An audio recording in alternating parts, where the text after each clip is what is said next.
Hello everyone. So in this video, I will be talking about Infosys SPDSP exam. Okay, SPDSC exam. Now, देखो सबसे पहले मैं आपको एक चीज बताना चाहता हूं. इस वीडियो में हम यहाँ पर सॉल्व कर रहे हैं प्रीवियस ईयर के क्वेश्चन पेपर को एंड उसका हम प्रीवियस ईयर का जो सेट 2 था, सेट 2 का फर्स्ट क्वेश्चन सॉल्व कर रहे हैं इस वीडियो में. सेट 2 का फर्स्ट क्वेश्चन. ओके. एंड अगर मैं प्रीवियस ईयर की बात करूं तो प्रीवियस ईयर के जितने भी क्वेश्चंस थे जो हमें इन्फोसिस एसपी एंड डीएससी के एग्जाम में देखने को मिले थे, जो 3 कोडिंग क्वेश्चंस यहां पर पूछे जाते हैं जो कि आपको 3 आवर्स के टाइम में सॉल्व करने पड़ते हैं, उसमें मैक्सिमम कोडिंग क्वेश्चन जो ज्यादातर सेट्स में आए थे, that questions are from dynamic programming. Okay. So dynamic programming एक ऐसा टॉपिक है जिससे सबसे ज्यादा क्वेश्चंस हमें देखने को मिले थे previous year and the level for each and every question is hard. even the easy question which you will say is hard. So इसका जो एग्जाम होता है वो ऐसा होता है कि इसमें 3 कोडिंग क्वेश्चन पूछे जाते हैं 3 आवर्स में और आपको एक क्वेश्चन सॉल्व करने में भी पसीने छूट जाएंगे, इतना डिफिकल्ट एग्जाम होता है. And only source to prepare for this is Codeforces. अगर आप कोड फोर्सेस के अलावा कहीं से भी प्रिपेयर कर रहे हो तो आप कुछ भी नहीं कर पाओगे, ये मैं आपको गारंटी बता सकता हूं.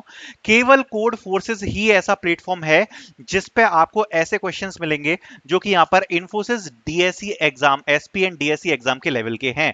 बाकी अगर आप किसी भी प्लेटफॉर्म को फॉलो करते हो like leet code, hacker rank, आप डिसअपॉइंट ही होने वाले हो.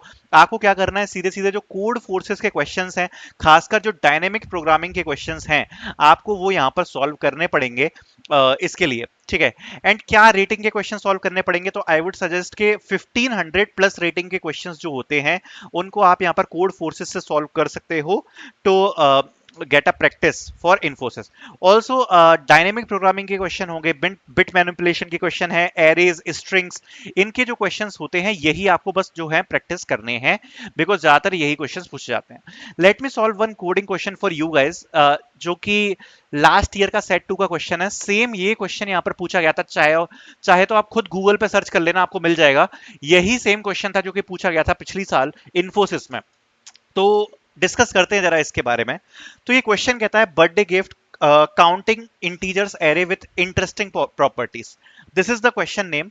एंड इस क्वेश्चन को सबसे पहले आपको समझना पड़ेगा अच्छे से और समझाने के बाद मैं आपको सॉल्यूशन की तरफ ले जाऊंगा जिससे आपको एक थोड़ा बहुत आइडिया लग जाएगा कि किस प्रकार के क्वेश्चंस यहाँ पर इन्फोसिस में पूछे जाते हैं. Okay.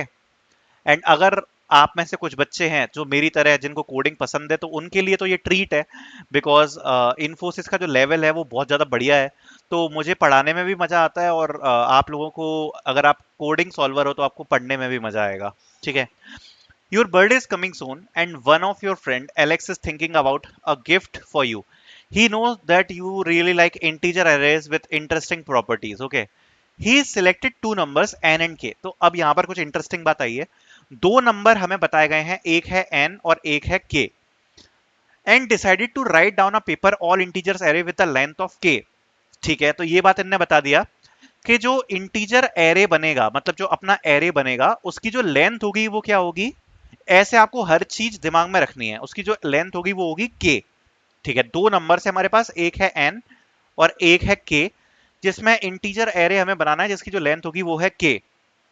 Where every number ai is in the range of 1 to n. Okay. तो जो n हमें नंबर दिया है, तो जो इंटीजर एरे है, इंटीजर हमारा एरे बनेगा जिसकी जो लेंथ होगी वो होगी क्या, k. उसमें जो नंबर्स होंगे, इस एरे में जो नंबर्स होंगे उनकी जो रेंज होगी वो होगी बिटवीन 1 से, मतलब जो एलिमेंट होगा वो बड़ा होगा या बराबर होगा, एंड किससे छोटा होगा, n से. n या n के बराबर होगा. तो ये जो n दिया है ये इसके लिए है. ठीक है. And moreover A I plus one is divisible by A of I. अच्छा. तो ये लोग ये बोल रहे हैं कि A I plus one is divisible by A of I, मतलब जो भी एलिमेंट आगे वाला होगा वो प्रीवियस एलिमेंट से डिविजिबल होगा. ओके. तो जो आगे वाला एलिमेंट है वो किससे डिविजिबल होगा, उससे पीछे वाले एलिमेंट से, मतलब ए ऑफ आई से डिविजिबल होगा. ठीक है. And give you this paper as a birthday present. ठीक है. Alex is very patient, so he managed to do this. Now you are wondering how many different arrays are written down on this paper. Since the answer can be really large, print it modulo 10,000. Okay. So simply test case से समझते हैं ये लोग क्या बोल रहे हैं. तो बेसिकली ये लोग बोल रहे हैं n is equals to 3 and k is equals to 2. तो जो आउटपुट आएगा वो आएगा 5. अब कैसे आएगा, देखो सबसे पहले हमने क्या बोला था, जो एरे की लेंथ होगी वो कितनी होगी, 2। ठीक है, तो जो हमारा एरे होगा वो 2 साइज का होगा, और n इक्वल्स टू 3 है, मतलब जो एलिमेंट्स होंगे वो क्या हो सकते हैं, या तो 1 हो सकता है, या 2 हो सकता है, या 3 हो सकता है, क्योंकि जो एलिमेंट है वो 1 से n के बीच में होगा, और एरे की लेंथ क्या है, 2। तो सबसे पहले 2 लेंथ के एरेज बना लेते हैं, तो ये देखो 2 लेंथ का एरे बन गया। अब इसमें हमें दो एलिमेंट्स ऐसे डालने हैं जिसमें जो बाद का एलिमेंट है, ये और प्रॉपर्टी थी, जो बाद का एलिमेंट है वो डिविजिबल होना चाहिए पहले वाले से। तो एक तो 1 1 हो गया, क्योंकि अगर आप 1 1 में डिविजिबल करोगे तो 1 बाय 1 कितना आएगा, डिवाइड हो जाएगा आपस में। ठीक है, दूसरा करते हैं, तो दूसरा पॉसिबल कॉम्बिनेशन बन गया 1 2। अगर आप 2 को 1 से डिवाइड करोगे तो ये भी आपका पूरा पूरा डिवाइड हो जाएगा, तो ये भी अपना बन सकता है। तीसरा कॉम्बिनेशन बन गया 1 3। 3 को 1 से डिवाइड करोगे तो ये भी अपना कॉम्बिनेशन बन जाएगा। फिर आ गया 2 2। 2 को 2 से डिवाइड करोगे, डिवाइड हो जाएगा। और फिर आ गया 3 3। 3 को 3 से डिवाइड होगे तो पूरा डिवाइड हो जाएगा। ठीक है, तो हमें बेसिकली ऐसे एलिमेंट्स चाहिए थे जो डिवाइड कर पाए, right, like a I plus 1 को ए आई डिवाइड कर पाए, प्लस लेंथ तो इसमें बताया ही है, जैसे मैंने बताया लेंथ कितनी होगी, के होगी, तो के इसमें 2 था इसलिए 2 लेंथ के एरे हैं, और एन 3 था इसलिए 1 से 3 के बीच के रेंज के नंबर होंगे। तो आई होप ये जो क्वेश्चन है ये आपको क्लियर होगा, और इस प्रकार से जो हमारा आउटपुट है 5 आ रहा है। अब इसको सॉल्व करने के लिए बहुत ही इंटरेस्टिंगली हम क्या करेंगे, इसमें हम डायनेमिक प्रोग्रामिंग की एक अप्रोच लगाएंगे। अब देखो डायनेमिक प्रोग्रामिंग हम क्यों लगा रहे हैं वो चीज मैं इसमें एक्सप्लेन नहीं करूंगा क्वेश्चन में, बिकॉज अगर आपको डीपी आती है तो आप समझ जाओगे कि मैं इसमें डीपी क्यों लगा रहा हूं, क्योंकि साफ साफ दिख रहा है इसमें ओवर लूपिंग प्रॉब्लम्स हैं। ठीक है, साफ साफ दिख रहा है ओवर लूपिंग प्रॉब्लम्स, इसलिए मैं डायनेमिक प्रोग्रामिंग लगा रहा हूं। आपको डीपी के बेसिक्स आने चाहिए, मैं आपको क्वेश्चन बता रहा हूं कैसे सॉल्व करेंगे, बट ये नहीं बता पाऊंगा इस वक्त पे कि क्या बेसिक्स होते हैं। ठीक है, तो ओवर लूपिंग प्रॉब्लम हमें साफ साफ दिख रही है, इसलिए हम यहाँ पर डीपी लगा रहे हैं। देखो सिंपल सी बात है, अगर मैं एक डीपी एरे बनाऊं जो कि कुछ इस प्रकार से हो कि हम एरे के वैलिड कॉम्बिनेशंस ढूंढ पाए, यहां पर अगर आप देखोगे तो ये वैलिड कॉम्बिनेशंस ही तो हम ढूंढ रहे हैं। जैसे 1 1 एक वैलिड कॉम्बिनेशन है, 1 2 एक वैलिड कॉम्बिनेशन है, 1 3 वैलिड कॉम्बिनेशन है, 2 2 वैलिड कॉम्बिनेशन है, एंड 3 3 वैलिड कॉम्बिनेशन है। ठीक है, अगर हम इस प्रकार का कोई वैलिड कॉम्बिनेशन ढूंढें जिसमें अगर मैं एक 2D एरे बनाऊं, 2D एरे डीपी का बनाऊं, जिसमें टोटल कितनी रोज हो, के रोज हो, जैसे अगर इसमें के क्या था 2, तो 2 रोज हो गई, और एन 3 था तो एन, तो 3 कॉलम्स हो, मतलब ये 2 रोज हो गई। ठीक है, 2 रोज हो गई और 3 कॉलम्स हो गए।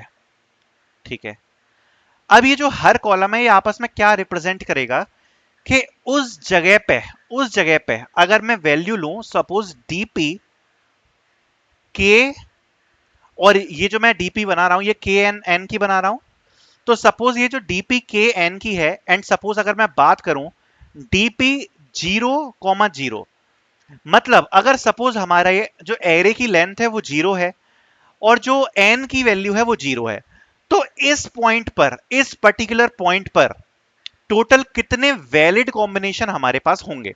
अगर मैं इस एरे को फॉर्म कर पाता हूं डीपी में, तो इसका सॉल्यूशन मैं इजीली निकाल लूंगा, बिकॉज फिर हम इसको बढ़ाते चले जाएंगे, और बढ़ाएंगे कैसे, वैलिड कॉम्बिनेशन हम आगे लेकर जाते रहेंगे, और उसी प्रकार से जैसे ही हमारा वैलिड कॉम्बिनेशन आगे जाएगा, हमें क्या करना है, हम बस वो पॉइंट तलाशेंगे जब हम एक पॉइंट को तलाशेंगे जब हम दो नंबर्स को आपस में डिवाइड कराएंगे।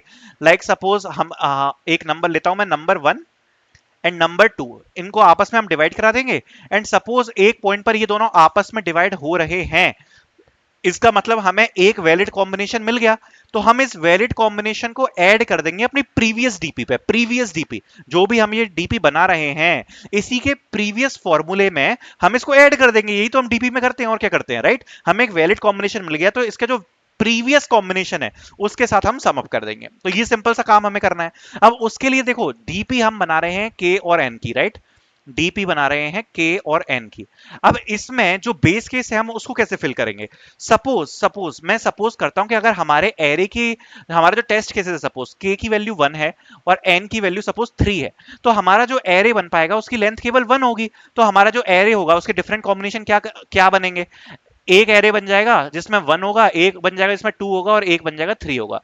मतलब सिंपल सी बात है कि अगर हमारे k की वैल्यू 1 है, तो हमारा जो वैलिड कॉम्बिनेशन है उसकी लेंथ कितनी होगी, 1 ही होगी, 1 से ज्यादा तो नहीं होगी। तो हमें एक सिंपल सा आंसर मिल गया कि हम ये जो डीपी है इसका बेस केस हम कैसे फिल कर सकते हैं कि डीपी डीपी ऑफ के की वैल्यू क्या है, 1, एक, एंड इधर डीपी ऑफ एन, इसमें हम लूप लगा देंगे जो भी आपकी लेंथ है आई से लेके एन तक की। एंड उसकी वैल्यू हम क्या फिल कर देंगे 1, क्योंकि एक 1 वैलिड कॉम्बिनेशन बन रहा है ना, जैसा मैंने अभी आपको एक्सप्लेन किया। इंडिविजुअल 1 बनेगा, इंडिविजुअल 2 बनेगा, इंडिविजुअल 3 बनेगा अगर k की वैल्यू 1 है तो। ठीक है, तो हम dp 1 ऑफ n में क्या फिल कर देंगे 1, और उसके बाद हम अपने फॉर्मूले से जो मैंने आपको बताया था, अगर नंबर 1 नंबर 2 को डिवाइड कर देता है, हम एक लूप चलाएंगे, अगर ये डिवाइड कर देता है तो जो भी प्रीवियस वैलिड कॉम्बिनेशन हो गया, जो भी प्रीवियस वैलिड कॉम्बिनेशन होगा उसको हम सम कर देंगे, बस यही करना है। आई होप ये चीज आपको क्लियर होगी। अगर नहीं है तो मैं आपको दो चीजें बोलूंगा कि एक तो डीपी के बेसिक्स अच्छे करने हैं, दूसरा आपको काफी प्रैक्टिस करनी पड़ेगी, बिकॉज इसी प्रकार के जो क्वेश्चंस हैं वो इन्फोसिस पूछती है, डिफिकल्ट क्वेश्चंस होते हैं। ठीक है, तो सॉल्यूशन देखते हैं एक बार। तो जैसा हमने बताया, तो सबसे पहले हमारे पास दो एलिमेंट्स हैं, एक है एन और एक है के। ठीक है, एक है एन और एक है के। ठीक है, अब सबसे पहले हमने अपने डीपी बना लिए, डीपी का वेक्टर बना लिया जिसकी जो लेंथ है वो कितनी है, के प्लस वन और एन प्लस वन की, K plus one N plus one की हमने डीपी बना ली। ठीक है, अब हमने क्या किया, जैसा मैंने अभी आपको बताया था कि अगर k की वैल्यू 1 होगी तो हमें 1 फिल करना है, राइट? क्योंकि एक ही वैलिड कॉम्बिनेशन बन पाएगा, तो हमने लूप चला दिया j की वैल्यू 1 से लेके j की वैल्यू n तक। If dp of i and dp of 1 sorry 1 and j, मतलब जो भी फर्स्ट, जो भी आपका यहाँ पर फर्स्ट रो है उसकी जो सारी वैल्यूज हैं उसको हमें क्या फिल करना है 1, क्योंकि बिकॉज अभी मैंने आपको बताया था वैलिड कॉम्बिनेशन इस प्रकार से होगा। ठीक है, अब जो हम बना रहे हैं डीपी, वो क्या बना रहे हैं, डीपी जो हमारी बन रही है वो बन रही है के और एन की, राइट? तो हमें दो लूप चलाने पड़ेंगे, एक के लिए एक एन के लिए। तो जो पहला लूप हम चला रहे हैं वो 2 से स्टार्ट कर रहे हैं, क्योंकि जो 1 रो है उसको तो हम ऑलरेडी फिल कर चुके हैं, राइट? फर्स्ट रो को हम ऑलरेडी फिल कर चुके हैं, तो हमने डीपी का जो लूप है वो 2 से चलाया, कहां तक चलाया, के तक चलाया, लेन लेन हमने वेरिएबल बना लिया और इसमें हमने अपना लूप चलाया। सेकेंड लूप चलाया एक नंबर ढूंढने के लिए, तो हमारी जो नंबर की रेंज है वो क्या होगी 1 से n। तो पहला नंबर ढूंढने के लिए ये वाला लूप चलाया, दूसरा नंबर ढूंढने के लिए, क्योंकि हमें दो नंबर चाहिए ना, कॉम्बिनेशन चाहिए। जैसे हमने अभी ऊपर टेस्ट केस देखे थे, जैसे 1,1 था, 1,2 था, तो दो नंबर चाहिए, तो एक नंबर के लिए हमने ये लूप चलाया, एंड जो कि हमारा सेकंड नंबर चूज करेगा, एंड एक हमने लूप चलाया प्रीवियस जो कि हमारा फर्स्ट नंबर यूज करेगा, और दोनों कहां तक चलेंगे, एन तक, बिकॉज एन की लेंथ होने वाली है। और जो मैंने बोला था बस वही सेम काम हमने किया है, हमने डिवाइड करके देखा कि अगर एंड मॉड्यूलस बाय प्रीवियस 0 है, मतलब वो नंबर आपस में एक दूसरे को डिवाइड कर रहे हैं, तो हम क्या करेंगे, सम कर देंगे अपना प्रीवियस वैलिड कॉम्बिनेशन से। सो डीपी ऑफ लेन, क्योंकि अभी जो के की वैल्यू है तो वो तो लेन में चल रही है, सो के और एन की हमारी डीपी है ना, तो यहां पर आ गया डीपी ऑफ के। ठीक है, of DP of and, and मतलब अभी हम किस पॉइंट पर चल रहे हैं, किस पॉइंट को फिल कर रहे हैं, उस पॉइंट तक कितने वैलिड कॉम्बिनेशन है, इसलिए यहां पर आया एंड, इक्वल्स टू, हमने सम किया किसके साथ, जो प्रीवियस वैलिड कॉम्बिनेशन थे उसके साथ। ठीक है, तो जो प्रीवियस वैलिड कॉम्बिनेशन है, जो प्रीवियस वैलिड कॉम्बिनेशन है वो यहां पर क्या होगा, वो यहां पर क्या होगा, DP of lane minus one, मतलब के माइनस वन, मतलब पिछला पिछला एलिमेंट, राइट? पिछले वाले वैलिड कॉम्बिनेशन को हम देख रहे हैं इसलिए len minus one, and previous previous क्योंकि प्रीवियस वैलिड कॉम्बिनेशन को देख रहे हैं, क्योंकि जितना भी प्रीवियस नंबर का वैलिड कॉम्बिनेशन होगा उसी को तो हमें सम कराना है, क्योंकि वहां तक तो हमारा पूरा सॉर्टेड ही है ना। पिछले, अगर पिछले हम लेंथ की बात करें वहां तक की चीज हमारी पूरी सॉर्टेड है, इसलिए हमने अपने प्रीवियस वाले को यहां पर सम कराया। तो ये लाइन का ही यहां पर पूरा पर्पस है जो मैंने अभी आपको एक्सप्लेन किया था, एंड इस प्रकार से हमारी जो डीपी है वो पूरी की पूरी फिल हो जाएगी। और उसके बाद लास्ट में तो हम सीधे सीधे सम करा देंगे। ठीक है, जितने भी अपन के वैलिड एरेज बन रहे हैं उसको हमें सम कराना है, तो हम हमारा जो अगला लूप है वो यहां पर 1 से चलेगा, कहां तक चलेगा, n तक चलेगा। ठीक है, तो j की वैल्यू हमारी चलेगी 1 से लेके n तक, और हम अपने सारे जो वैलिड कॉम्बिनेशन है, जितने भी हमारे वैलिड कॉम्बिनेशन बने हैं उसको हम यहां पर सम करा देंगे।